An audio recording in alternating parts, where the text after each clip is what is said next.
KGF chapter 1, chapter 2, Baahubali, সালার, এরকম যত recent blockbuster cinema আছে অলমোস্ট প্রত্যেকটারই নাকি 2টা 3টা করে চ্যাপ্টার রয়েছে। এই ছেলেটা কোনো আলেম নয় আর কোনো স্টেজও নেই, বাড়িতে এরকম পেছনে পোস্টার টাঙিয়ে দিয়ে ঘরের মধ্যে বয়ান রেকর্ডিং করে ছাড়ছে, আর দেশ বিদেশের লোকরা মনে করছে এই লোক এ আলেম স্টেজে বয়ান করছে।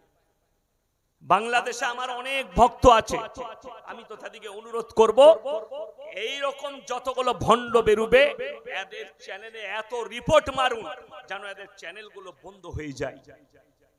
কেন? সমাজের বুকে এরা আগুনের মতো বিষ ছড়াচ্ছে, যুব সমাজকে ধ্বংস করছে। এরা ফিল্মকে জায়েজ করতে চাইছে, এরা জিনাকে জায়েজ করতে চাইছে, এরা আপনার ফিল্মকে বলছে ফিল্মি দুনিয়া ঠিক আছে, এরা আবার গার্লফ্রেন্ড বয়ফ্রেন্ডের বার্তা দিচ্ছে তোমরা গার্লফ্রেন্ড রাখো। এ হারামখোর এক জায়গায় বলছে একটা বক্তব্যে, যে এটা কোনো দর্শকের সামনে নয়, ঘরের ভেতর থেকে ভিডিও করে ছেড়েছে, যে গার্লফ্রেন্ড রাখাও সুন্নত। জোরে বলুন নাউজুবিল্লাহ। এটা রাসূলের উপরে এত বড় তহমত। ইসলামী শরীয়তে এমন একটা আয়াত অবতীর্ণ হয়েছে, ওয়ালা তাকরাবুজ জিনা ইন্নাহু কানা ফাহিশা ওয়া সাবিলা। ব্যভিচার করা তো দূরের কথা, যে রাস্তায় ব্যভিচার হয় সে রাস্তার ধারে পাশে তোমরা যাতায়াত করবে না। এটা কোরআনের আয়াত। শুধু এই একা নয়, এর মতনই মাদ্রাসায় না পড়া আর একটা হুজুর বেরিয়েছে বাংলাদেশে, তার নাম রেখেছে বাংলাদেশের লোকরা পুষ্পা হুজুর, আবরারুল হক আসিফ। তার এতগুলো প্রুফ আমার কাছে আছে, এত প্রুফ আছে তার, যে সে একাধিক নারীর সঙ্গে তার সম্পর্ক, মেয়েদিকে বিয়ে করব বলে প্রলোভন দেখিয়ে তাদের মাল পর্যন্ত এই হারামখোর লুটেছে। আমার কাছে প্রুফ আছে, আমি প্রুফ পার্সোনাল কেউ কি দেব, জলসার স্টেজে কোন ইউটিউবারকে আমি প্রমাণ দেব না। কেন? বাংলাদেশে আমার অনেক ভক্ত আছে, আমি জানি এ নিজেকে পুষ্পা হুজুর বলে। একটা বক্তব্যই বলছে যে জাস্ট বাজারে যে মেয়েটাকে দেখবে তোমার যদি মনে হয় এই মেয়েটা আমার পছন্দ, জানবে সেটাই তোমার জন্য পারফেক্ট। কত বড় হারাম! আমি তাকে উত্তর দিয়েছি, বাজারে যদি তোমার মাকে আমি দেখতে পাই আর আমার যদি মনে হয় যে তোমার মাটা আমার পারফেক্ট, তোর মায়ের সাথে আমার বিয়ে দিবি? কত বড় নালায়েক বাদ্দি! আল্লাহর কসম, রাসূল তরিকা বলে দিয়েছেন। জোরে বলুন সুবহানাল্লাহ। যুবকরা শুনে যান, এই সমস্ত আসিফ আর যেটা বললাম ওর নকল করে, এই হারামখোররা কেউ আলেম নয়, এদের কাছ থেকে দূরে থাকবেন। আমার কাছে প্রুফ আছে, ভিডিও করে দেখাচ্ছে। আমি একটা গিফট পেয়েছি, আমাকে আমেরিকা থেকে মোবাইল দিয়েছে হারামখোর। কোন মেয়েটা মোবাইল দিয়েছে সেটাও আমার কাছে প্রুফ আছে। সেই মেয়েটার কাছ থেকে অ্যাপল মোবাইল দিয়েছে, কোন মেয়েটা দিয়েছে আমি তার নামটাও জানি, আমার কাছে লিস্ট আছে। অথচ সেই মেয়েকে ধোঁকা দিয়ে আর বিয়ে করেনি, তার কাছ থেকে অ্যাপল মোবাইল দিয়েছে, কোটি কোটি টাকা আত্মসাৎ। বাংলাদেশের মানুষকে বলবো, এদেরকে স্টেজে দাওয়াত দিয়ে ইসলামের ক্ষতি করবেন না, এদিকে দাওয়াত দিয়ে ইসলামের ধ্বংস ডেকে আনবেন না। হে আমার মুসলিম যুবকরা শোনো, যুবতীরা শুনে যান। আল্লাহ রাসূল জানাবে মুহাম্মাদুর রাসূলুল্লাহ, সকলে বলুন সাল্লাল্লাহু আলাইহি সাল্লাম, নবীজির কাছে নবীজির মেয়ের জন্য হযরতে ফাতেমাতুজ জাহরা রাদিয়াল্লাহু তাআলা আনহার জন্য প্রথম বিবাহের প্রস্তাব কে এনেছিল জানেন? হযরতে উসমানে গনি রাদিয়াল্লাহু তাআলা। আমার মেয়ে, আমি নিজে বলছি, আমার দুটো মেয়ে, একটা মেয়ের বয়স 13 বছর, ক্লাস 8 এ পড়ে, আর একটা মেয়ে 3 তে পড়ে, তার বয়স 7 বছর। আমার মেয়ে, তো যদি আমার মেয়েকে কারোর পছন্দ হয়, সে ডাইরেক্ট আমার কাছে খবর পাঠাবে, হুজুরের মেয়েকে আমার পছন্দ, অমুকের ছেলে, আপনি কি বিয়ে দিবেন? তকদিরে থাকলে তোমার বিয়ে হবে। আল্লাহ নবীর কাছে যখন হযরতে উসমানে গনি রাদিয়াল্লাহু তাআলা আনহু বললেন, ইয়া রাসূলুল্লাহ, আমি আপনার মেয়ে ফাতেমাকে বিবাহ করতে চাই। এটা কি প্রস্তাব? বিবাহের প্রস্তাব। আল্লাহ রাসূল উত্তর দিলেন, হে উসমানে গনি, তুমি ফাতেমার থেকে ভালো বিবি পাবে, ফাতেমা তোমার থেকে ভালো স্বামী পাবে। জোরে বলুন সুবহানাল্লাহ। আল্লাহর নবী হযরতে আলীকে ডাকলেন আর বললেন, আলী যাও তুমি দেলমোহর নিয়ে এসো, তোমার সঙ্গে ফাতেমার নিকাহ দেওয়া হবে। তকদিরে ছিল, বিয়ে হলো, বিবাহের প্রস্তাব গেছে, প্রস্তাব ফিরে এসছে। না তিনি মন খারাপ করেছেন, না তিনি কিছু ভেবেছেন। এইটাই হচ্ছে জায়েজ তরিকা ইসলামী শরীয়তে। আপনার পছন্দ হতেই পারে কারুর মেয়েকে, আপনি বলবেন ভাই অমুকের মেয়ের জন্য আমার বিয়ে হলে আমি খুব খুশি হতাম, একটু কথা বলে দেখুন। আপনার তকদিরে থাকলে হবে, আপনার তকদিরে থাকলে আপনি পাবেন। যদি হয়ে যায় হয়ে যাবে, না থাকলে ভাববেন আল্লাহ আমার তকদিরে এই মেয়েটাকে রাখেন, বিসমিল্লাহ। কিন্তু এরা বলতে চাইছে রাস্তায় যদি তোমার দেখা হয় আর তাকে ভালো লাগে, ডাইরেক্ট তাকে আই লাভ ইউ বলে দাও। হারামখোর জুতো মারার লোক আছে এদিকে। তো আমার মেয়েকে আই লাভ ইউ বলবে আর তোকে জুতো ছাড়া আর কিছু পড়বে তোর গায়ে? এটার নাম হচ্ছে, এই হুজুরদের দ্বারা, এরকম ধরনের হুজুরদের দ্বারা আল্লাহ জাহান্নামের উদ্বোধন করে, যারা মানুষকে পাপের দিকে ঠেলে দিবে, পাপের সাগরে ঠেলে দিবে। আল্লাহ মাফ করুক। এরা সমাজকে বিভ্রান্ত করছে। বাংলাদেশের মানুষ কি বুঝে জানি না, এরকম ধরনের বক্তাদিকে স্টেজে দাওয়াত দেওয়া যাবে না, সমাজের বড় ক্ষতি হয়ে যাবে। যারা কোরআন হাদিস, মানুষকে সহি আকীদা, সহি পথ না দেখিয়ে বিভ্রান্তির পথ দেখাবে, যে পথ আর পাপে ভরা আছে, যে পথ জিনায় ভরা আছে, যে পাপ গুনাহ সাগরে নিয়ে গিয়ে ফেলিয়ে দিচ্ছে, সেই পথ যে দেখাবে জানবেন তার মধ্যে না ইলম আছে, না সে আলেম হতে পারে, না সে কখনো দ্বীনের একটা দায়ী হতে পারে।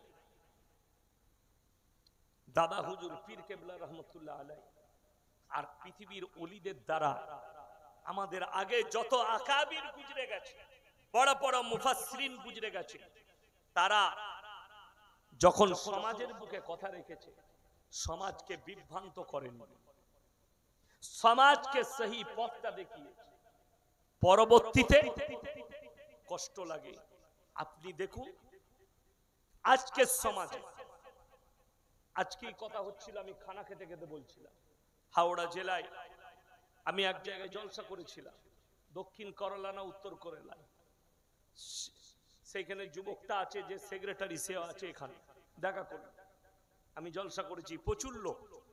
আমার আগের বক্তা ছিল, তিনি কিয়াম করছেন, আমি স্টেজে বসে আছি। জলসা হয়ে গেল, বাড়ি চলে গেলাম, সেও বাড়ি চলে গেছে। সে আমার প্রশংসাও করলো স্টেজে। ইয়াসিন সাহেবকে ভালোবাসি, ইয়াসিন সাহেবকে শ্রদ্ধা করি, সব বলল। পরবর্তীতে আমি 3 দিন পরে দেখতে পাচ্ছি ফুরফুরার একজন হুজুরদের ছেলে কোন এক জলসায় বলছে, আমি যদি ওই স্টেজে থাকতাম ইয়াসিনকে লাথি মেরে ফেলিয়ে দিতাম। আমি দুঃখ পেলাম। কেন? যে এ কখনো দাদা হুজুরের আওলাদদের হতে পারে না। যদিও সে বলছে আমি উনাদেরই বংশে, কিন্তু আমার মতে হতে পারে না। যদি ওই রক্ত তার মধ্যে থাকতো, সে দাদা হুজুর রহমতুল্লাহ আলাইহির ওসিয়তনামাকে ফলো করত।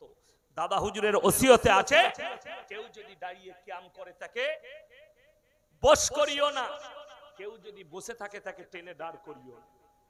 আমি আমল করেছি, আমি বসে থেকেছি, তুমি করো, আমার কাছে করা যাবে না। গালি শুধু একা নয়, একাধিক হুজুরদের ছেলেরা গালি দিয়েছে। চলুন, আমার ডায়েরিতে নম্বর লেখা আছে ক্যানিং এর। আমি 1.5 ঘন্টা কারুর নাম উচ্চারণ করিনি, কোরআন আর হাদিসের বক্তব্য দিয়েছি। আমি নেমে চলে এসেছি ফুরফুরার একজন হুজুরদের ছেলে, আমি চলে আসার পরে স্টেজে চেপে 1.5 ঘন্টা আমার নাম ধরে ধরে গালি দিয়েছে, আমার নাম। তারপরের দিন তারা ফোন করেছে, হুজুর কালকে আপনার খালি আছে কেন গো? ওই স্টেজেই জলসা করব। কেন? তারা সবাই দাদা হুজুরের ভক্ত। কি হলো? হুজুর আপনি তো তাফসীর করে গেলেন, আপনার পরের ওই হুজুরদের ছেলে 1.5 ঘন্টা খালি আপনাকে গালি দিয়েছে, লাস্টে কমিটির সাথে গালিগালাজ করেছে, ঝগড়া করে দোয়া না করে নেমে পালিয়ে গেছে। আমি বললাম ক্ষমা করে দাও, বড় মানুষের ছেলে, তারা আমাকে গালি দিয়েছে, আমি ক্ষমা করে দিয়েছি, তো তোমরা কেন রাখছো? আবার পরের বছরে দাওয়াত দিবে যাব। বুখারী শরীফের হাদিসে আছে, যারা অশ্লীল ভাষা ব্যবহার করে, গালিগালাজ ব্যবহার করে, তারা হচ্ছে মুনাফিকের আলামত। মুনাফিকদের একটা বড় আলামতের মধ্যে এই আলামতটা পড়ে। তা না হলে আপনি চলুন, আমাকে তহা হুজুর দাওয়াত দেয়, আমি তিনার বাড়িতে একদিন নাস্তা করে আমি এখানে জলসা করেছি। আপনাদের এলাকাতেই জলসা ছিল, ওনার বাড়ির পাশ দিয়ে আজকেও এলাম। আমি ফোন করলাম, কোথায়? এইখানে জলসা আছে। জি। আরে আমার কাছে ঢুকেন ভাই। আচ্ছা যাচ্ছি ইনশাআল্লাহ। আমার কাছে নাস্তা করে চা খেয়ে যাবেন। ঢুকলাম কামরার ভেতরে, অনেক আলোচনা হলো। কি আলোচনা হয়েছে ওটা বলবো। একটা আলোচনা আমি বলে দিই, যেটা আমি বলেছিলাম উনাকে। মুর্শিদাবাদের একজন বক্তা, জিলাপি হুজুর, তার নাম হচ্ছে মোল্লা জুবের রিজবি। রিজবি না খিজবি জানি না, যাই হোক, সে একটা জলসাই বলেছে ফুরফুরাওয়ালারা দেওবন্দীদের সাথে জলসা করে, তাই তারাও কাফের। আমি ওই বয়ানটা দেখালাম। হুজুর, আমার কি 50,000 বয়ান ছুটছে, ফুরফুরার একটা হুজুর যদি দেখাতে পারে যে দাদা হুজুর পীর কেবলা রহমতুল্লাহ আলাইহির বিরুদ্ধে শওকতের বেটা বলেছে, আমি আল্লাহর কসম খেয়ে বলছি জীবনে আর বক্তব্য দেব না। যদি এখানে এতগুলো শ্রোতা আছেন, একজন মোবাইলে বার করে নিয়ে আসুন, আপনি অমুক জায়গার এই জলসাটাই বলেছেন। আমার 50 থেকে 60,000 জলসা ছুটছে ইউটিউব আর ফেসবুক। আমাকে লোকে ভাইরাল বক্তা বলে, কিন্তু আমি মনে করি আমি ভাইরাল নই। আল্লাহ আমার মধ্যে যেন অহংকার না দেয়। আপনি নিয়ে আসুন, যেটা বলেছি একটা বক্তব্য বার করুন। আমি বড় পীর আব্দুল কাদের জিলানী রহমতুল্লাহ আলাইহিকে খারাপ বলেছি, একটা বক্তব্য বার করুন। খাজা মঈনুদ্দিন চিশতি রহমতুল্লাহ আলাইহি গালি দিয়েছি, আমি জীবনে আর বক্তব্য দেব না। চ্যালেঞ্জ, এটা আমি চ্যালেঞ্জ ছুড়ে বললাম। কিন্তু বড় কষ্টের বিষয় কি জানেন? যারা কাফের ফতোয়া দিল তোমাদিকে, তাদের বিরুদ্ধে এদের বলার ক্ষমতা নেই, অথচ ইয়াসিন খালি কিয়ামে দাঁড়াইনি বলে ইয়াসিনকে গালি, কাফের ফতোয়া, অনেক কিছু ফতোয়া দিয়েছে। আর আমি যদি পোল খুলতে লাগি, পশ্চিম বাংলার আর বাংলাদেশের মানুষ জানে, এমন পোল খুলে দেবো তোমাদের পায়ের তলার মাটি সরে যাবে, তোমাদের চরিত্র খুলে দিবে। কিন্তু আমি না, আমার বাপের ওসিয়ত আছে আমার কাছে যে এরা বড় মানুষের সন্তান, এরা কিছু বললে ক্ষমা করে দিবে মন থেকে। এটা আমার বাপের ওসিয়ত আমার উপর। মনে লাও না, মনে ধরো না। আমাকে মা বোন তুলে গালি দিয়েছে হুজুরদের ছেলে, রেকর্ডিং আছে। অন্য কেউ হলে রেকর্ডিং আমি যদি ছাড়ি, থোপটা কোথায় পড়বে? উপর দিকে চুললে, কথা বলে না, কোথায় পড়বে? গায়ে পড়বে। কেন? তারাও আলেম, আমরাও আলেম। লোকরা বলছে হুজুর হুজুরকে গালি দিচ্ছে। আচ্ছা বলো, আমি নাম ধরে কারো গালি দিলাম? এখনো পর্যন্ত কেউ কি গালি দিই? আর আমি দেব না। কেন? গালি দেওয়া আমার পেশা নয়, কিন্তু কেউ যদি ভুল বলে, তার ভুলটা সংশোধন করা কাজ হচ্ছে আমাদের আলেমদের। আমি বাংলাদেশে যে দুজনের নাম নিলাম, এরা কিন্তু আলেম নয়। আলেম সে যে আমাদের ভারতের বাংলার কিছু মানুষ, কিছু যুবক এদিকে ফলো করছে। ফলো করার পরে প্রেমটাকে হালাল মনে করেছে, জিনাটাকে হালাল মনে করছে, প্রপোজ করাটাকে হালাল মনে করছে। শুনেলেন বেঈমান কাফেররা কিভাবে হারাম জিনিসগুলো আমাদের কাছে ঢোকাচ্ছে। জিনা, জিনা করাটা শুধু শারীরিক মিলনটা জিনা নয়, চোখের জিনা, হাতের জিনা, বুঝতে পেরেছেন না? পারেন? কানের জিনা, ঠোঁটের জিনা, জুবানের জিনা, নফসের জিনা, শারীরিক জিনা। কতগুলো জিনা বললাম, বুঝতে পারলে? একটা মেয়েকে দেখে নোংরা পোশাক পরে আছে, আপনার নফস বললে মেয়েটাকে জিনা করতে পারলে ভালো হতো। নফসের জিনা। একটা মেয়ের গায়ে জিনার নিয়তে হাত দিলেন, হাতের জিনা। কানেতে ফোনে কথা বলছেন, তাকে বললেন তোকে জিনা করব, সে বলছে আমাকে জিনা কর, কানের জিনা। মুখ দিয়ে বললেন, মুখের জিনা। বিনা কারণে কোন নারীকে, অপরিচিত নারীকে আপনি ঠোঁটের দ্বারা কিস করছেন, জিনা, মুখের জিনা হলো।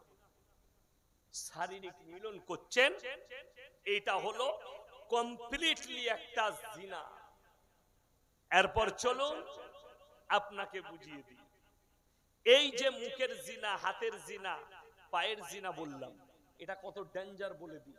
হযরতে ইউসুফ নবীর নাম শুনেছেন না? শুনে একটা পুরো সূরা অবতীর্ণ হয়েছে, ওয়ালাকাদ হাম্মাত বি ওয়া হাম্মা বিহা লাউলা আররা বুরহানা রাব্বি।